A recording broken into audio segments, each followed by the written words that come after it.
Welcome to the Great Detectives of Old Time Radio. From Boise, Idaho, this is your host, Adam Graham. In a moment, we're going to bring you this week's episode of Dragnet.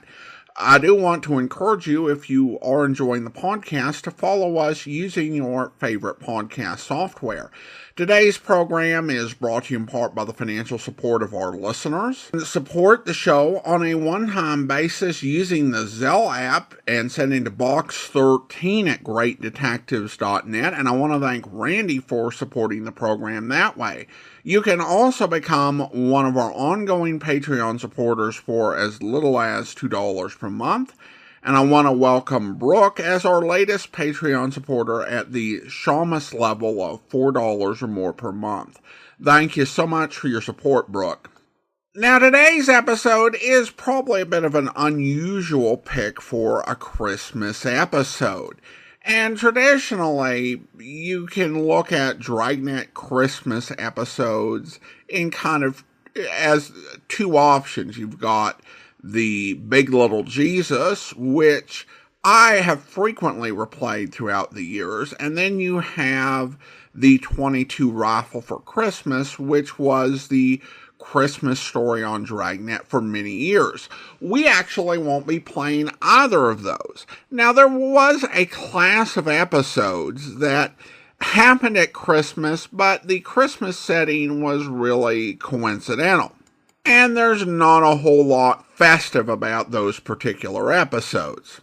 And for years, I put one of Dragnet's earliest episodes into that category. It was part of the original summer run where Dragnet was a sustained feature over NBC during the summer of 1949. And the situation to me appeared to be that they had a story to tell that happened to be a very Christmassy story. And as the series was a summer replacement, there was no guarantee that they would be brought back for the fall and have a chance to do it at Christmas time, so they just did it in July. Nevertheless, I think this story fits with many others that are on our Christmas feed, and so we're going to go ahead and play it. So here now, from July 28th, 1949, is Production 8, a.k.a. Juanita Lasky, or The Big Missy.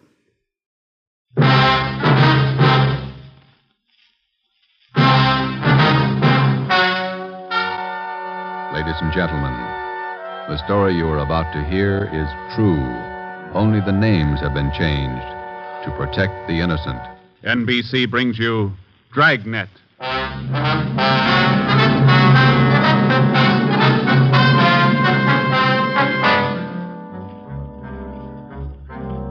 You're a detective sergeant. You're assigned to missing persons detail. You've never heard of Fountain Green, Utah. You've never heard of Juanita Lasky. Los Angeles is a big city, 452 square miles, 3,356,969 people. Your job, find her. Dragnet, the documented drama of an actual crime investigated and solved by the men who unrelentingly stand watch on the security of your home, your family, and your life. For the next 30 minutes, in cooperation with the Los Angeles Police Department, you will travel step by step on the side of the law through an actual case from official police files.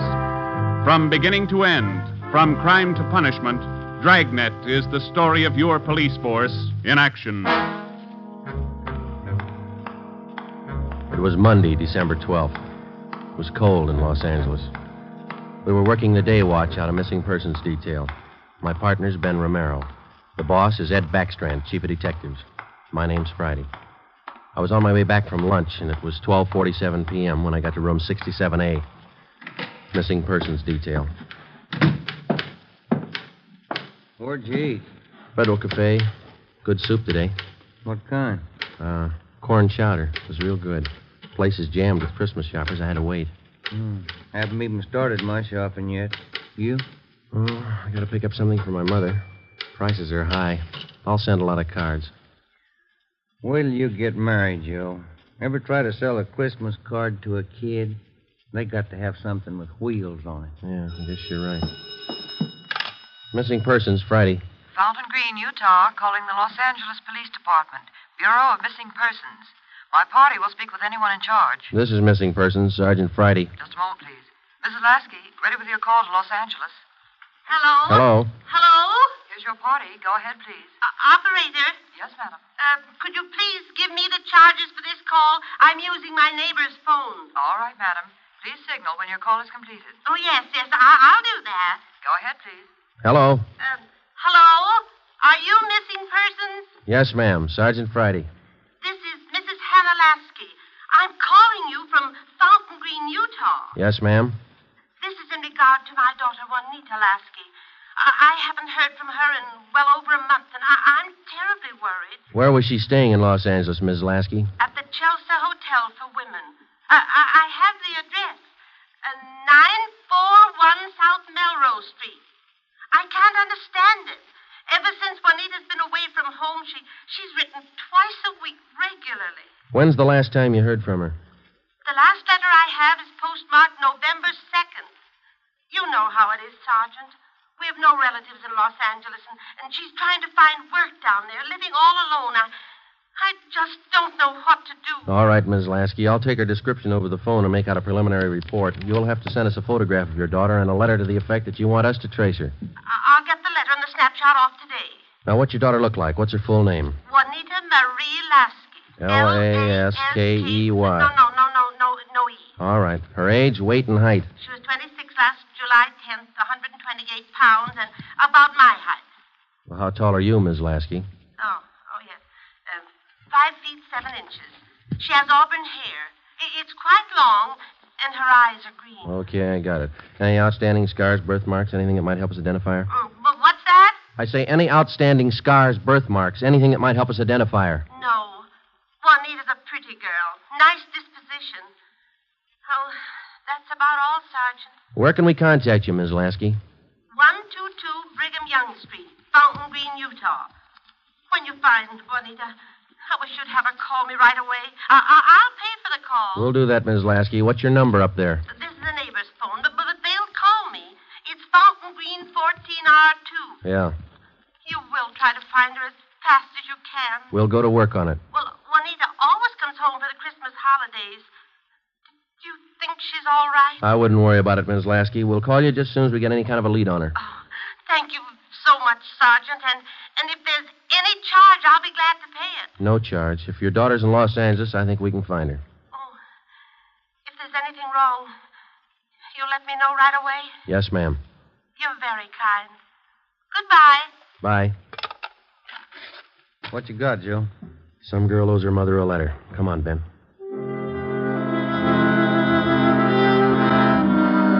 Just a routine call. We made the usual check, the morgue, all the hospitals, the county jail. And then we went through the repeater file. We found a Juanita Lasky in the files, but the age and description didn't match. We put that lead in the discard. After the usual paperwork, the next step was to check her last known residence, the Chelsea Hotel for Women. Here it is, Joe. Chelsea Hotel. Yeah. 55 rooms, all outside. You're home away from home. Now let's go in.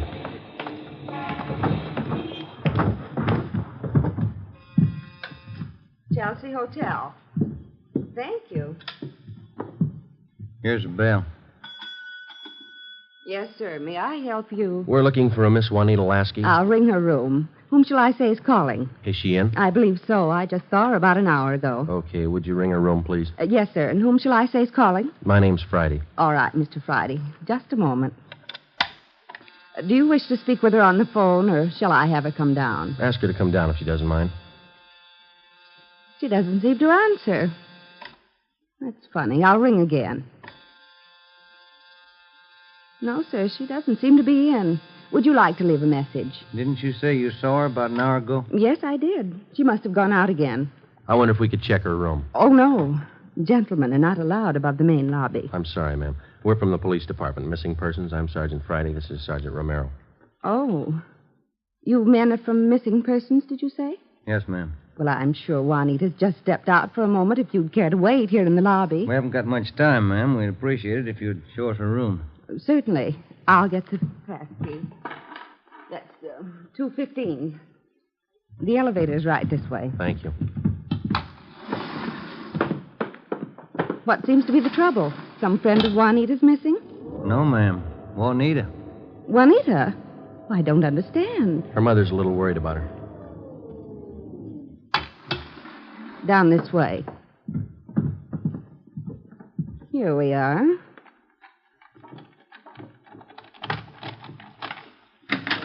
No wonder she didn't hear the phone. She's in the shower. Yes, ma'am. Would you rap on the bathroom door and tell her we'd like to talk to her as soon as she's through? We'll wait out here in the hall. Certainly. Juanita? Juanita, there are two gentlemen here to see you. Juanita? Juanita? I'm coming in. It's Miss Waters. Sergeant? Yeah? There's no one in the shower. Well, it's running, isn't it? Yes, and I see a robe and towel all laid out. We better take a look around. Turn off the shower, will you, Ben? Yeah. She must have left in a hurry. Say, here's a fresh change of clothing on the bed. Where's the closet, ma'am? This door? Yes, that's right. Closet's full of clothes. There's a couple of pieces of luggage in there. This isn't like Juanita. Funny, isn't it? You say you saw her about an hour ago. Yes, I did. Coming in or going out? Oh, coming in, I thought. You have room service here? Yes, we have a coffee shop downstairs. Uh-huh. The tray of food here on the table hasn't been touched. Coffee's still warm. Shut that radio off, will you, Ben? Yeah. Could she have gotten out of the building without you seeing her? No, we don't have a rear entrance. You sure you didn't see her go out the front door just before we got here? No, I did not. How about her mail? Has she been picking it up lately? I think so. We can check that down at the desk. Yeah, here's some letters. Postmarked Utah. Return address. Mrs. H. Lasky. Mother. Yeah, let me see that other one, Ben. This is one of your telephone message forms? Well, let me see. Yes, that's right. Says long-distance call operator 2, Fountain Green, Utah. According to this slip, this call was received at 1:25 today. May I see that, Sergeant? Certainly. There you are. Yes, that's Edna's writing. Mrs. Tollefson took that call. She relieves me for lunch. Well, do you know whether she returned this call? Well, if she did, there'll be a record down at the desk. Uh-huh. Now, you're positive that you saw Juanita Lasky an hour ago? Yes, I'm sure. Just about an hour ago. 5'7", 128 pounds, green eyes, red hair. Red hair? Oh, no. Juanita's a blonde. Her mother told us that Juanita Lasky had red hair. Now, we weren't too surprised. A lot of women change the color of their hair. It would make identification a little more difficult, but not impossible. We checked down at the desk. Juanita Lasky had picked up all her mail, but she had not answered that long-distance phone call to Fountain Green. The next step was to question some of the people in the Chelsea Hotel who knew Juanita. We tried room 217. Yeah, Gloria, these men are police officers. They want to ask you some questions. Oh, yes. Is it all right for them to... Yes, of course. This is an exception. Won't you come in? Thank you. What's your name, miss? Gloria Edgerton. You know Juanita Lasky? Yes, I know her. She has the room right next door to me. Have you seen her today? No, I haven't. I've been out doing my Christmas shopping. Why? We were trying to locate her, Miss Edgerton. Well, isn't she in her room? I thought I heard her shower going. Yes, you did, but she wasn't in there. When was the last time you saw her? Last night at dinner. We always eat dinner together. Did she say anything that might lead you to believe that she was going anywhere today? No. She said she might do some Christmas shopping today, so I suggested she go with me, and she agreed. She said she'd let me know this morning. Did she? No, she didn't. I just assumed that maybe she was sleeping in, so I went on alone. Are you sure she hasn't just stepped out? We don't know. If you're just going down to the corner, it's a little unusual to leave the shower running, the radio on, and let your lunch get cold. Did she do that? How long has Juanita had blonde hair? Well, ever since I've known her, about 6 months. We moved in here together. We work at the same place. Where's that, Miss Edgerton? At the Clagett building. We're elevator operators. I see. Who's your immediate superior down there? Darlene Camp. She's chief starter. Mm-hmm. You got that, Ben? Mm-hmm. She have many dates? No, not too many. Juanita likes to go steady. Who was her steady boyfriend? Paul Matthews. He works in the Claggett building, too. He's in the dental lab for Dr. Welty, 6th floor. Well, is there anything else that you'd like to add that might help us find her? Well, are you sure she's lost? The Claggett building is in the heart of downtown Los Angeles. It's a business and professional building. The cornerstone says erected in 1924, and it stands 12 stories high. The main entrance is on Hill Street. Going up. That's all in this car, please. All right, Marion. Going up. Get back in the car, please. Are you Darlene Camp? Yes. Just a moment, please. Going up. All right, Dora. Can I help you? I'm Sergeant Friday, Police Department. This is Sergeant Romero. Yes, sir. Juanita Lasky work for you? Yes, she does. She's one of my operators. When's the last time you saw her? Anything wrong? No, we're just trying to locate her. Well, you just missed her by 45 minutes. All right, Sylvia. She was in to pick up a check. Do you know where she cashes her check? Most of the girls cash them down at the bank on the corner. There's only one around here over on 8th. You say about 45 minutes ago? Yes, that's right. Thanks very much, Miss Camp. Come on, Ben. Going up. All right, Marion. Bank's not far from here. It is kind of funny, isn't it? What's that? Her room, the shower, the radio, that lunch. Sure pulled out in a hurry. What do you think? I don't know what to figure. It's a new one on me. She's alive, we know that. She was 45 minutes ago, anyway. Christmas is here. Santa Claus in his chimney. Yeah. No. I beg your pardon, sir. That's all right. Merry Christmas. Same to you. Here we are, Joe. Guess we better check with the manager, huh? You the manager? I'm the assistant manager. Can I help you? Police department. Yes, sir. I'd like to find out if a check has been cashed here within the hour. Yes, sir. And what's the party's name? Lasky, Juanita, payroll check, Claggett building. Yes, sir. I know Miss Lasky. If you'll step behind the counter, I'll get the check. Thank you. If you'll just wait right here. Okay, thanks. Wonder why she stopped writing to her mother. It's a good question. When we find her, we'll ask her. Wonder if anything was wrong where she worked. No, it didn't seem to be. We'll check back there when we finish here. Yeah, and that boyfriend, Paul Matthews, too. Yeah. Oh, here's our man. Yes, sir. Here's the canceled check. I okayed it. You sure it's the same girl? Blonde girl, elevator operator in the Claggett building. Was she alone? Oh, I think so. Did she appear normal? No, she didn't seem to be as friendly as she usually is. Does she have an account here? She did have a small savings account here, but she closed it out about a month ago. I see. Well, here's our card. If you should happen to see her again, give us a call. I'll do that. Thank you very much. Entirely welcome. Merry Christmas. Merry Christmas. We went back to the Claggett building. Ben called the Chelsea Hotel from the phone booth in the lobby of the building. Miss Waters, the manager, was keeping a sharp lookout, but Juanita Lasky had not been heard from. Paul Matthews worked in a dental lab for a Dr. Welty. His office was number 637.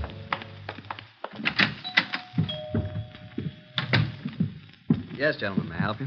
We'd like to see Paul Matthews. I'm Paul Matthews. We're from Missing Persons Police Department. Sergeant Friday. I'm Sergeant Romero.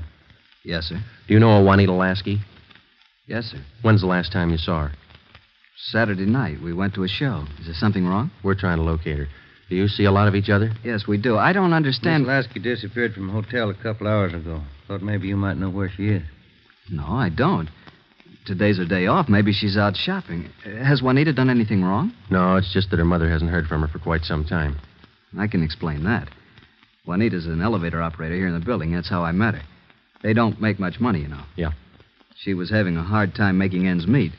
She sends money home to her mother every month or so, and besides that, she's got to pay rent and buy clothes and eat. It's pretty rough. She seemed despondent over all this? No, I wouldn't say that, but she was kind of unhappy about not getting a raise. Do you have any outside job? No, sir, she didn't. What kind of a girl is she? What do you mean? Cheerful, good-natured? Oh, sure. Fine girl. We get along swell. I still don't get it. Well, maybe there's nothing to it. Just a routine check. I hope she's all right. When did all this come up? A couple of hours ago. We might have to check back with you. If I can help. Okay. Thanks for the information. Here's our card. If you hear from her, well, give us a ring. You don't suppose anything's happened to her? That's what we're trying to find out. Goodbye, Mr. Matthews.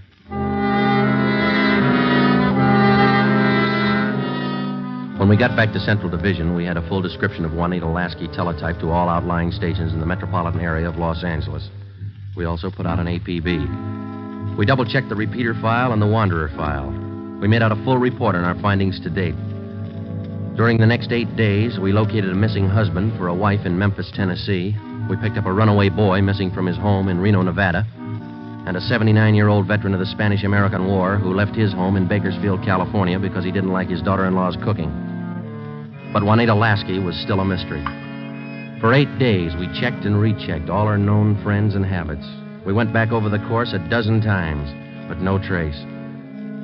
It was almost as if she had ceased to exist that day in the Chelsea Hotel. The letter and photograph from her mother had arrived, and we circulated it to cities all over the country. Her mother wrote that during the war, Juanita was a whack corporal. We put a tracer through to the War Department. That way, we'd have another photo and a full set of fingerprints. Well, where do you want to start today? I'll get it. Missing persons, Friday. Joe, this is Spencer over in the morgue. Yeah, Archie. You still looking for that girl? What's her name? Ramona Lasky? Juanita, yeah. Just had one brought in. Looks like your girl to me. The city morgue is located in the basement of the Hall of Justice on West Temple Street, across the street from the City Hall. A lot of missing persons cases end right here. Archie Spencer met us at the door. Hi, Joe. How's the wife, Ben? Oh, fine, Archie. Over here, Joe. Cooler 23. Give me a hand, huh? You bet. That's her, isn't it? When's she going to be posted? As soon as your fingerprint man gets here. Yeah. That's Ramona Lasky, isn't it? Juanita. Juanita, I mean. No. No, that's not her, Archie. You sure? Yeah. Oh, I was almost positive. Sure looks like this picture in your bulletin. Yeah, she looks a lot like the picture, but it's not Juanita Lasky. 5'7", green eyes, blonde hair, about 130. How close can you get? And look at the face. You sure that's not her? Yeah, I'm sure. Look at her hair, the roots. Yeah. They're blonde all the way down. They ought to be dark. Our girl's a bleached blonde. Yeah, I see what you mean. Look at her right hand, index and middle fingers. Heavy nicotine stains. Our girl didn't smoke, Archie. Yeah, I see what you mean. Well, guess I was wrong. That's not Ramona. Juanita. Come on, Ben.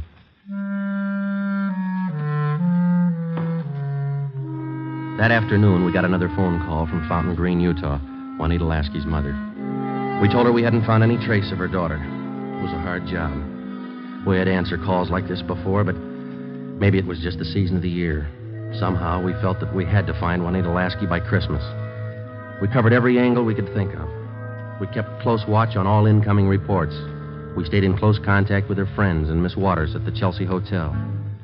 Regardless of the name on the incoming reports, we checked every set of fingerprints against those we had received on Juanita Lasky from the War Department. Still, no trace. December 23rd, we checked in for work at 8:30 a.m. Chief Ed Backstrand wanted to see us.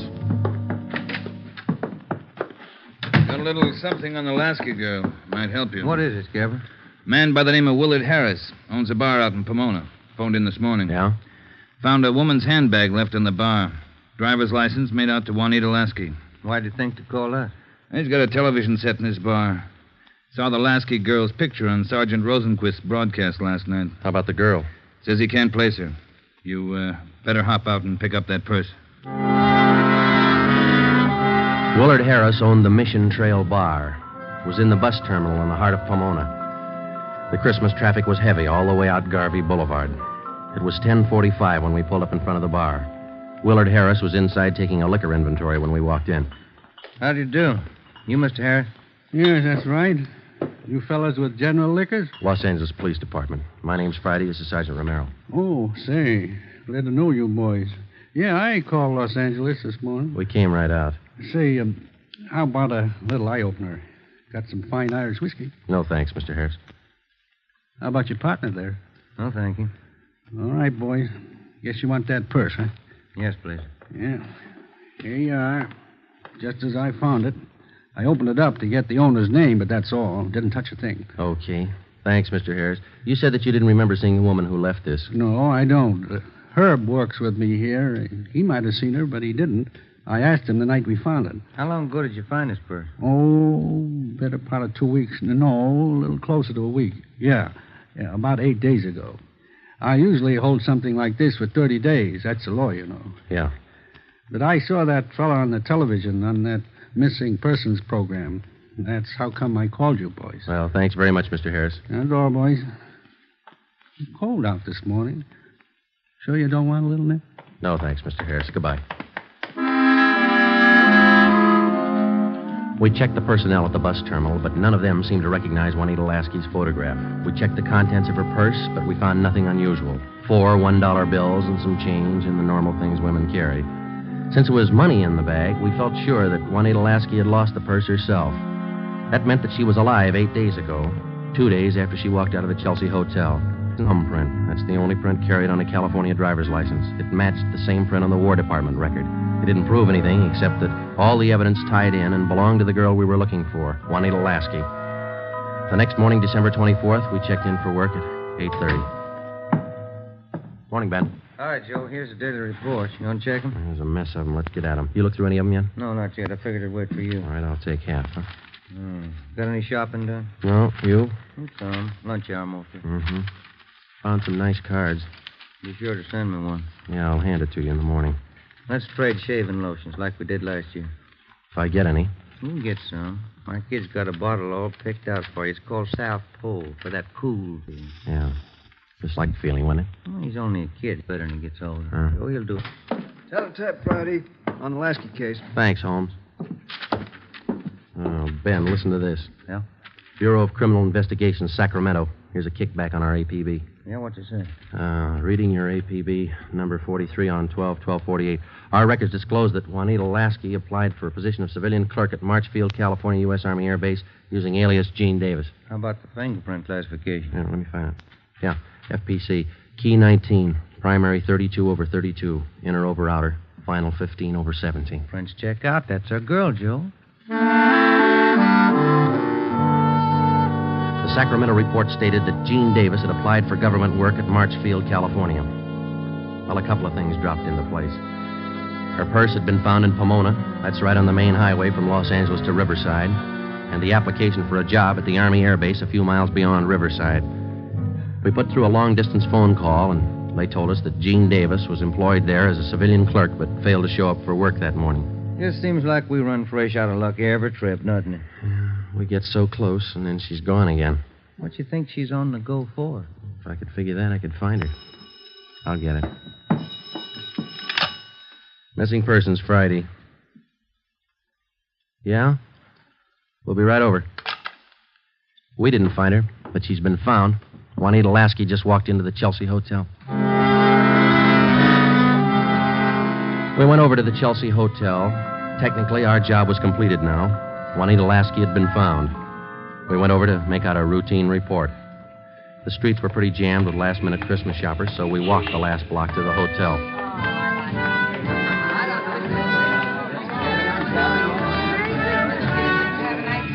What's your guess, Joe?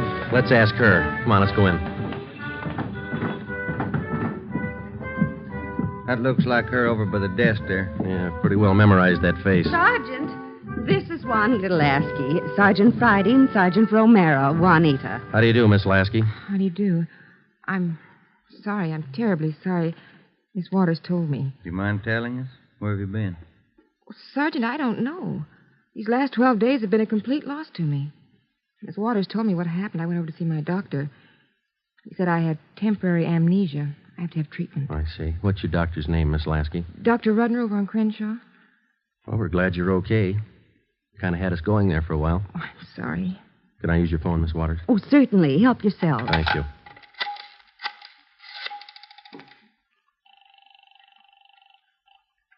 Long distance? I'd like to place a person-to-person call to Mrs. Hannah Lasky, Fountain Green, Utah. That number is 14R2.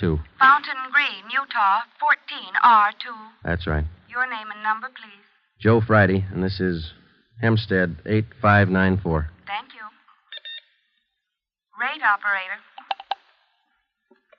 Fountain Green, Utah, route and night person rate from Los Angeles. TC Mount Pleasant, Salt Lake, night person 140. Through Salt Lake. Salt Lake. Mount Pleasant. Mount Pleasant. Fountain Green. Fountain Green. Fountain Green, 14R2. Mrs. Hannah Lasky, Los Angeles, California, calling. Thank you. Ringing, operator. Hello? Mrs. Hannah Lasky, please. Los Angeles, California, calling. Oh, yes. Hang on. I'll get her. Waiting on your party, sir. Thanks. Getting through all right, Joe? Yeah. Lucky. Christmas Eve. Yeah. Hello? Hello. Hello? Hello, Ms. Lasky. Yes? Just a minute, Ms. Lasky. Juanita, Yes? you're wanted on the phone. Oh, who is it? Just say hello. She'll take it from there. Let's go, Ben. Hello? Yes? Hello, Mother. Come on, Ben. Yes, I'm all right. Mother, it's so good to hear your voice.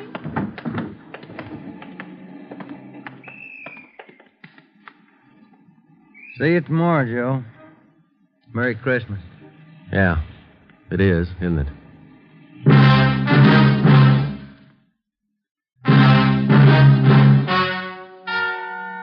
The story you have just heard is true. Only the names were changed to protect the innocent. Upon further examination by competent medical authorities, Juanita Lasky was found to be suffering from periodic spells of amnesia. She was given treatment, and a complete cure was effected.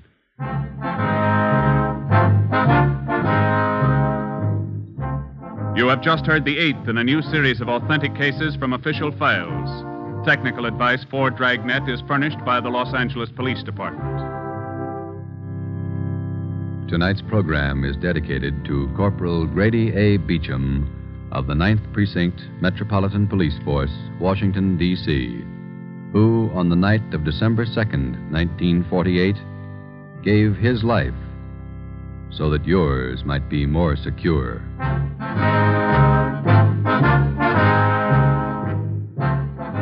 Dragnet came to you from Los Angeles. This is NBC, the national broadcasting company.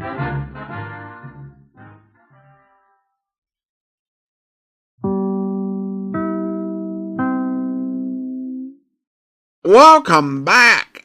As I said at the top of the show, it's a Christmas episode. Even if it was released in July, it's not quite the Christmas classic of something like The Big Little Jesus, but it certainly has as much atmosphere as many other specials on our Christmas feed.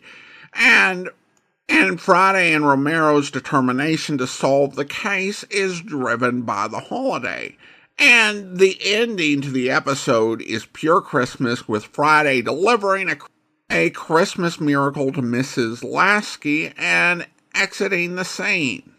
Dragnet is still dedicated to realism, and so it shows us all the details of the missing persons investigation, and that the investigation didn't achieve anything, which would have been the case in the story this episode was based on.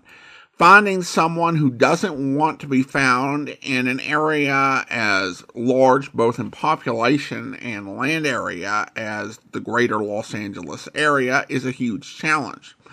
Although the episode does reference a new tool in the policeman's toolkit for the time, television, which helped them find the purse, but those sort of tips are always shots in the dark that depend on people watching the right TV shows and being able to provide the information that you need.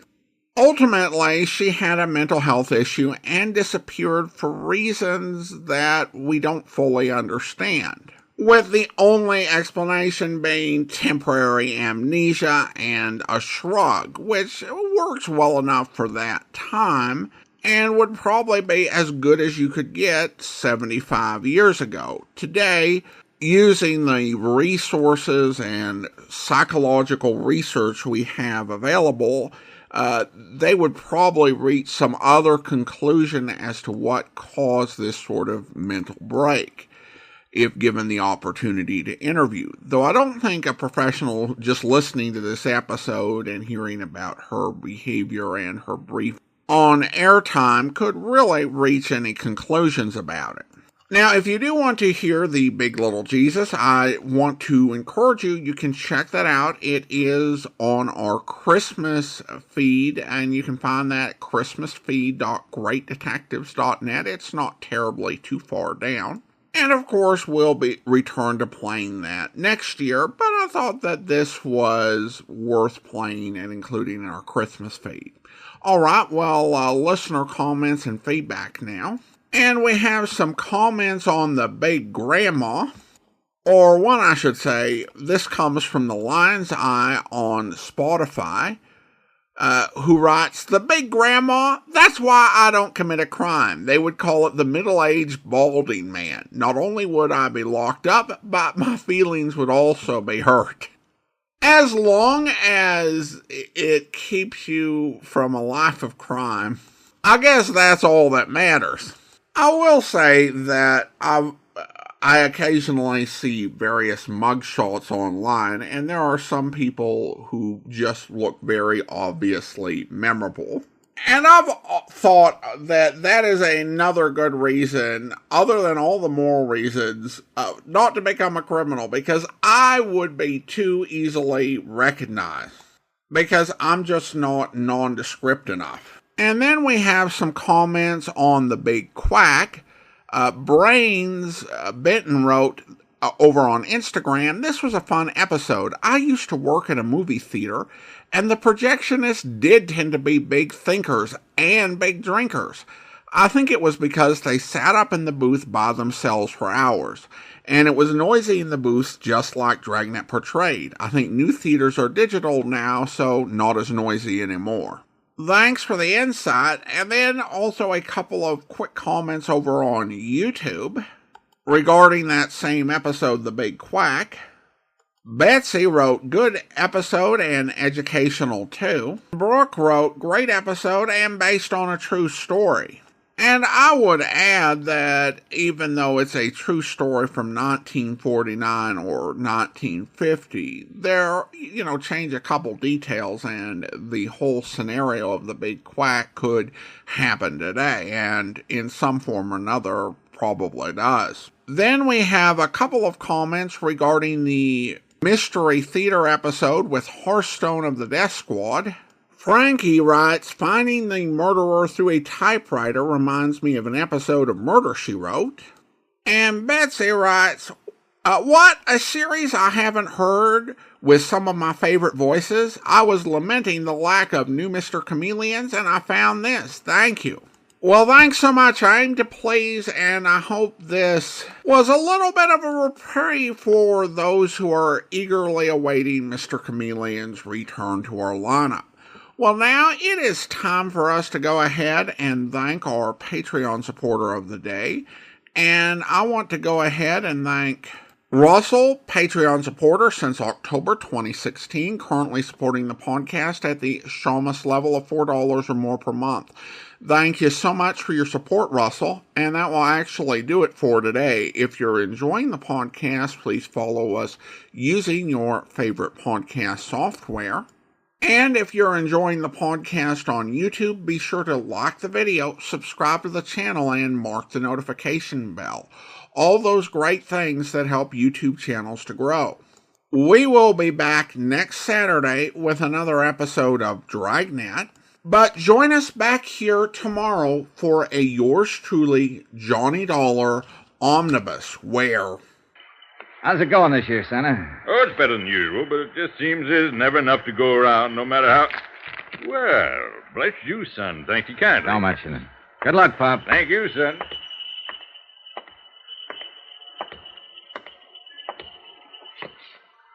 Well, the city ought to clean the streets better. I've been waiting for you. Sorry, Benny. It's not my day for punks. Get some friends who want to talk to you. Start walking, Johnny, down the alley. It's dark down there. Start walking. This ain't just my hand in my pocket. It better be, Benny, with two cops standing up there on the porch watching. What are you talking about? There ain't no I hope you'll be with us then. In the meantime, send your comments to box13@greatdetectives.net. Follow us on Twitter at Radio Detectives and check us out on Instagram. Instagram.com/Great Detectives. From Boise, Idaho, this is your host, Adam Graham, signing off.